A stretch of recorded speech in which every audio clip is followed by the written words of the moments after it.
በስመ አብ ወወልድ ወመንፈስ ቅዱስ አሐዱ አምላክ አሜን።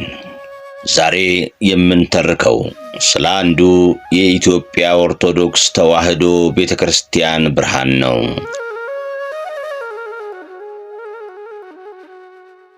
ታሪካችን ወደ ኋላ ተጉዞ መካከለኛው ዘመን ላይ ይቆማል።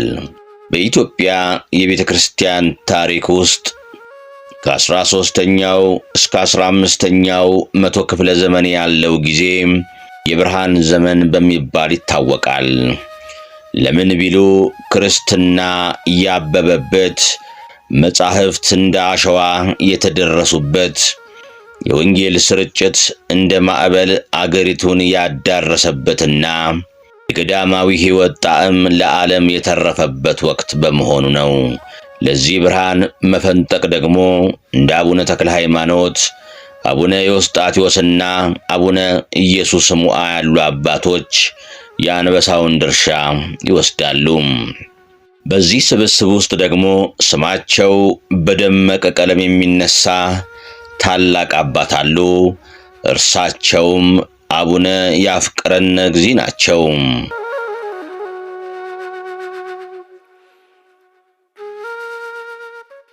ጻድቁ አቡነ ያፍቅረነ እግዚእ የተነሱት በ14ኛው መቶ ክፍለ ዘመን ነው። ስማቸው ያፍቅረነ እግዚእ ማለት ጌታ ወደደን እንደማለት ነው። ይህ ስም ለሕይወታቸው ትልቅ ትርጉም አለው። በእውነትም ጌታ የወደዳቸውና እርሳቸውም ጌታን የወደዱ ታላቅ አባት ነበሩ።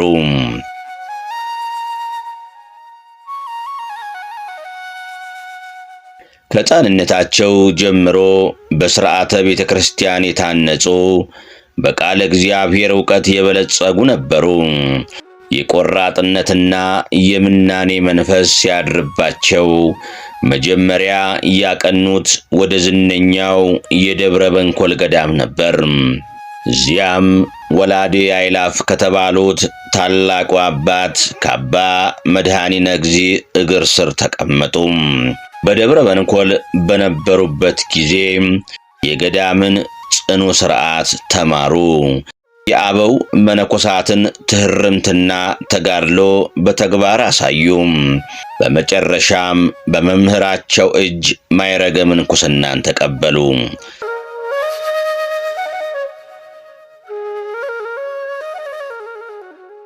ያፍቅረነ እግዚእ ከታዋቂዎቹ 7ቱ ከዋክብት መካከል አንዱ ለመሆን የበቁት በዚህ በደብረ በንኮል በነበራቸው ጽኑ መንፈሳዊ ትግል ነበር። የአቡነ ያፍቅረነ እግዚእ ሕይወት በአንድ ቦታ ብቻ ተወስኖ የቀረ አልነበረም። የወንጌል ፍቅር ስላቃጠላቸው ከሌሎች ታላላቅ ቅዱሳን ከአቡነ ያሳይና ከአባ ሳሙኤል ዘዋሊ ጋር በመሆን ወደ ጣና አካባቢ ተጓዙ።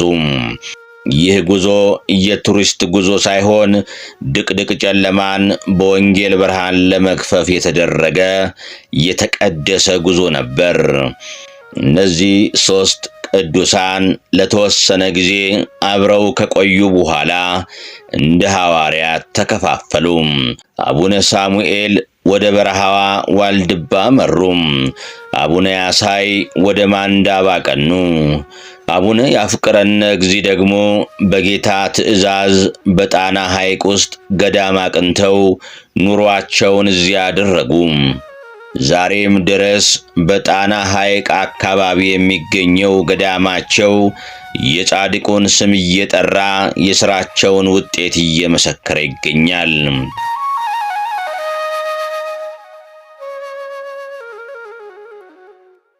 የጻድቁ ታሪክ በአክሱም ዙሪያ በሚገኘው ማህበረ ዴጌ ወይም ጻድቃነ ዴጌ ገዳምም እጅግ የታወቀ ነው።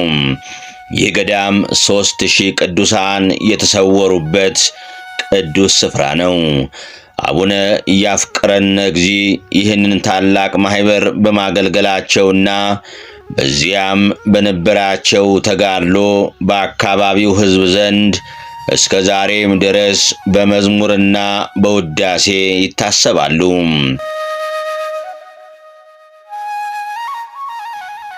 በመጨረሻም ይህ ታላቅ አባት በስብከተ ወንጌል ገዳማትን በማስፋፋትና ነፍሳትን ወደ መንግሥተ ሰማያት በመምራት ብዙ ዘመናት ከደከሙ በኋላ በዚህች ዕለት ጥር 19 ቀን ከዚህ ዓለም ድካም አረፉ። ከምድራዊው ድካም ወደ ሰማያዊው ዕረፍት፣ ከሰው ልጆች ምስጋና ወደ መላእክት ምስጋና ተሸጋገሩ።